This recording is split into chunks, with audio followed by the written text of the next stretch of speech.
Good evening साथियों। एक बहुत बड़ी गुड न्यूज लेके आया हूं आपके सामने। नियोजित भाइयों, एकदम आप निश्चिंत रहें। बहुत बड़ी है, बहुत बड़ा खुलासा है, बहुत बड़ी साजिश है। सरकार को सब पता होता है आपको कहां चोट पहुंचाएगी। आप ये समझिए, बातों को हमें समझना होगा। देखिए दोस्तों, एक चीज ध्यान दीजिए कि हम नियोजित बहुत बड़े फायदा हम लोगों को मिलने जा रहा है। आज एनसीजेसीएम और सरकार की बैठक हुई थी। एनसीजेसीएम 28 संगठनों का एक संगठन है, जो कर्मचारियों का संगठन है, और उसने अपना सुझाव सरकार को दिया है।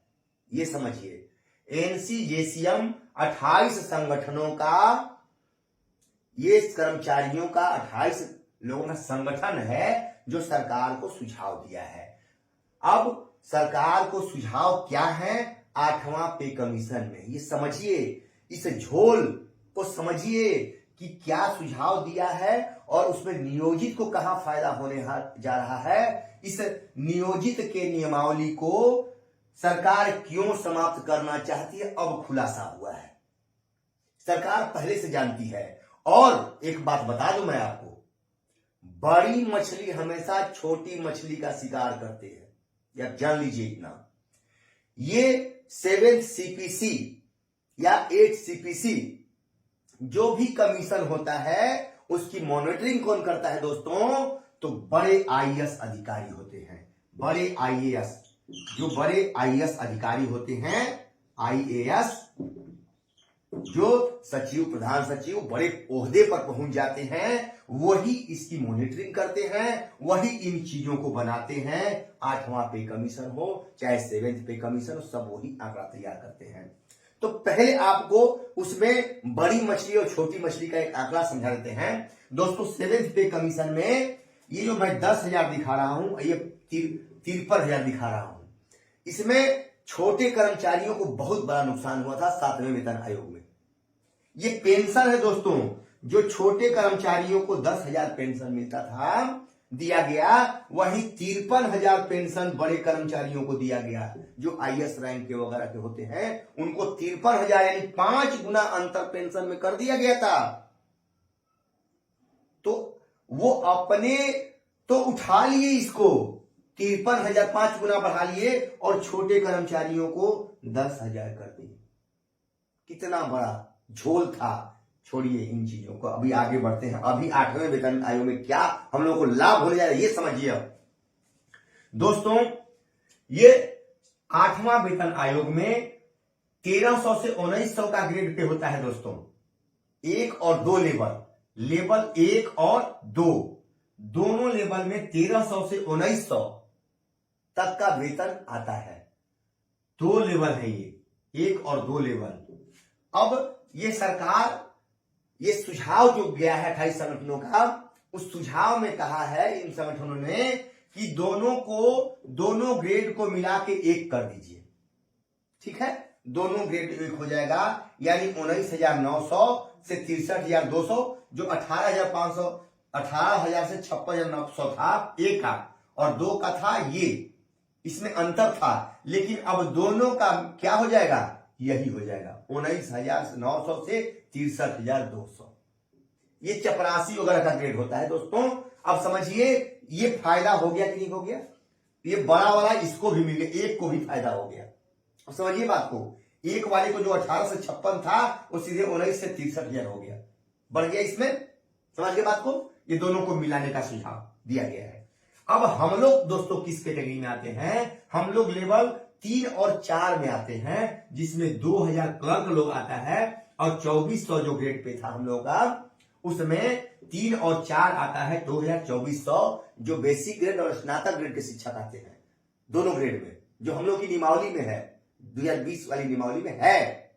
और इसको लेवल में जब डाल दीजिएगा तो 3 और 4 लेवल और दोनों को मिलाने जा रही का सुझाव है, जो सरकार निश्चित मानेगी। अब दोनों हम लोगों का वेतन, मूल वेतन 21,700 था 2000 ग्रेड पे का, 21,700 जिसमें सरकार ने कटौती कर लिया था, हमको 21,400 दिया था, वही 410 का अंतर रख दिया था। देखिए दोस्तों, यही 7वां वेतन आयोग में 410 का अंतर जो राकेश सांडिल जी समझा रहे हैं, वही अंतर है ये जो सरकार ने रख दिया था, कम कर दिया था इसमें। लेकिन दिया था, ये समझिए करीब रखा था, दूर नहीं रखा था। वो करना है सरकार को, लेवल 3 और 4 में ही हमको रखना है। और जब दोनों मिल जाएगा तो हमको तुरंत यही 25,500 से 81,000 हमको तुरंत लाभ मिलने जा रहा है दोस्तों।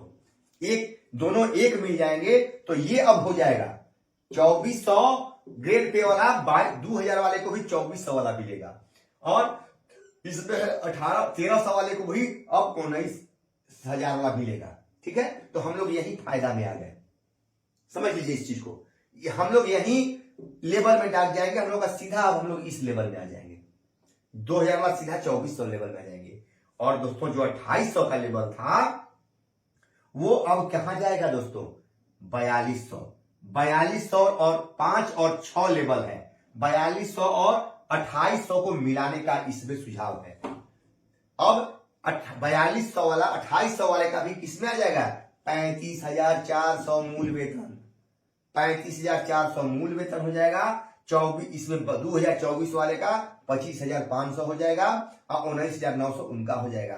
दोस्तों समझिए, आप प्रमोशन जब करके इसमें आएंगे 2800 से 4200 वाले में, 2400 तो ऑलरेडी आपका हो जाएगा 8वें वेतन आयोग में, इसमें तो स्वयं आप आ जाएंगे।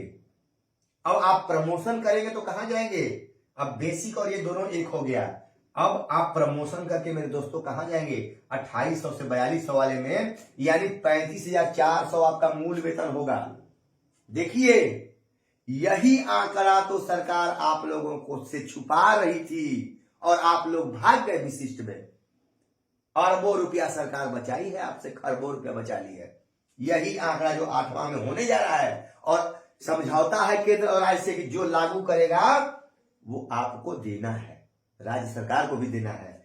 अब नियोजित पर लागू होगा कि नहीं ये सुन लीजिए। जब 7वां हमारे ऊपर लागू हुआ तो आप पर हमारे ऊपर 8वां क्यों नहीं लागू होगा, होना है, नियमावली में है, कोई माई का लाल रोक नहीं सकता है उसको। अब देखिए, अब जब ये आप जान गए दोस्तों, तो ये थोड़ा सा समझ लीजिए कि भाई आप जो है विशिष्ट भाई, आप इसके 5200 वाले में आप हैं ही नहीं। बात समझिए, राज्यकर्मी के वेतन में आप ये नहीं है, ये पूर्व से लेवल जो है आप में, अब जो कहते हैं कि ग्रेड पे खत्म, ठीक है, इसको खत्म मान लेते हैं, ग्रेड पे को खत्म मान लिए, ठीक है, आप लोगों की बात मैंने मान ली विशिष्ट वालों की, तो ठीक है भैया, ये तो लेवल में सेट कर दिया ना ग्रेड पे। ये ग्रेड पे कहां आ गया, 1-2 लेवल में आ गया, समझिए बात को, ये लेवल में शिफ्ट कर दिया है। ऐसा नहीं कि ये हवा में खत्म हो गया, इसका कोई मतलब है नहीं, ये चीज इस लेवल के रूप में आ गई, ये लेवल में इसको डाल दिया, फिक्स कर दिया, ये लेवल में इसको डाल दिया, तो हम तो यहां से घसक के यहां आ गए। लेकिन भाई विशिष्ट भाई से मैं पूछना चाहता हूं कि आप लोगों का फिक्स है 25,000, ये कोई लेवल है, किसी राज्य कर्मी वाले उठा के देखिए तो है लेवल, कोई नहीं है। समझिए बातों को, ये नियोजित की विजय है, सरकार हार रही है, सरकार परेशान है इसी बात से कि नियोजित वाला नियमावली तो ये सब जाएगा नहीं तो खत्म कैसे होगा। सरकार नियोजित के नियमावली 2020 को खत्म करना चाह रही है कि इसमें से सारे नियोजित निकल जाए, विशिष्ट बन जाए, काम खत्म, 5200 का खेला खत्म ही कर दो। अब वो रहबे नहीं करेगा, कहानी खत्म, और 25,000 फिक्स रहेगा, तो इनको 7th पे लागू करेंगे, तो इसमें से किसी में अइबे नहीं करेगा तो लागू कहां से होगा। इनके अपने हिसाब से सरकार बैठाएगी, अपना अधिकार होगा शिकार का, सरकार का, वो 7th CPC से इनको मतलब, 8 CPC से इनको मतलब नहीं होगा, काम खत्म यहीं पे। सरकार के अब बिहार सरकार के रहमो करम पे होंगे, और हम केंद्र सरकार लागू करेगी, जब कर्मियों पर लागू करेंगे, केंद्रीय कर्मियों पर लागू होगा, राज्य कर्मी पर ये लागू करेंगे तो हमारे ऊपर लागू होगा, ऐसा नियमावली में सरकार हमारे कही है। उसी बात से डर करके नियोजित नियमावली को खत्म की जा रही है, समझिए। और अब भी जो विशिष्ट भाई हैं नहीं गए हैं, आप रुक जाइए, इस चीज को समझ लीजिए। बहुत बड़ा आंकड़ा देखा हूं, न्यूज को जाके देखिए, हम एक एक चीज ध्यान रखते हैं, परिश्रम करते हैं, तब आप लोग पहुंचाते हैं। ये आप समझिए इन बातों को। ये बहुत बड़ा आंकड़ा दिया हूं और नियोजित के लिए बहुत बड़ी खुशखबरी है कि अब नियोजित भाई छोड़ करके भूल कर मत जाना, अन्यथा कपार पीटोगे कपार। मैं कह दे रहा हूं, सिर पीटना पड़ेगा।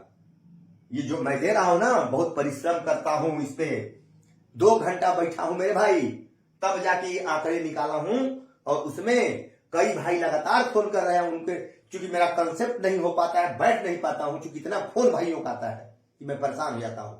लेकिन घबराइए मत, मैं उसी में से समय निकाल के, मेरे भाई राकेश सांडिली जी परिश्रम कर रहे हैं, उनको मैंने कहा कि इन आंकड़ों को बेहतरीन से समझाइए। हम तो समझा रहे हैं, लेकिन वो और अच्छे से समझाएंगे, क्योंकि उनके पास समय है। आप लोगों का फोन मैं छोड़ता नहीं हूं दोस्तों, इसलिए समय कम मिलता है। आप लोगों के प्रयास करता हूं कि आप लोगों का फोन मिस न होने पाए। बड़ी उम्मीद से आप हमको फोन करते हैं। तो दोस्तों, विद्यालय में आप फोन ना करें, आपसे रिक्वेस्ट है, हाथ जुड़िया है मेरा कि विद्यालय में कतई फोन न करें, कोई व्हाट्सएप पर चैटिंग नहीं करें। आप लोगों से रिक्वेस्ट है, बच्चों के भविष्य को उज्जवल बनाएं, उनका साथ दें। और हम यही चाहते हैं दोस्तों, फिर अगली कड़ी में आएंगे और ये आंकड़े को समझ ही लीजिएगा अच्छे से। नमस्कार साथियों।